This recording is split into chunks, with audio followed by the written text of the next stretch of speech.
Hey everyone, today I'm going to show you how to change the date format in Microsoft Lists. Without any further ado, let's get started. First, go to your Microsoft Lists link and log into your account using your credentials.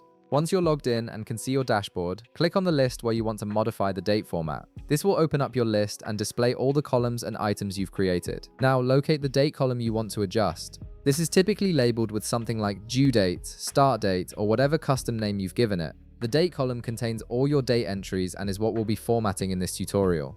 Once you've found your date column, click directly on the column header to reveal additional options. A menu will appear, and from this menu, click on Column Settings. This option gives you access to all the configuration settings for that specific column, allowing you to customize how the data is displayed and managed. In the Column Settings menu, click on Edit. This will open up a detailed settings panel on the right side of your screen where you can modify various properties of your date column. This panel is where all the customization happens, so you'll want to pay close attention to the options available here. On the right side panel, scroll through the options until you see Friendly Format. This feature is designed to make your dates more readable by displaying them in a more natural, conversational way. For example, instead of showing a full date like 12/15/2024, it might display yesterday or 3 days ago, making it easier to quickly understand when things are due or when events occurred.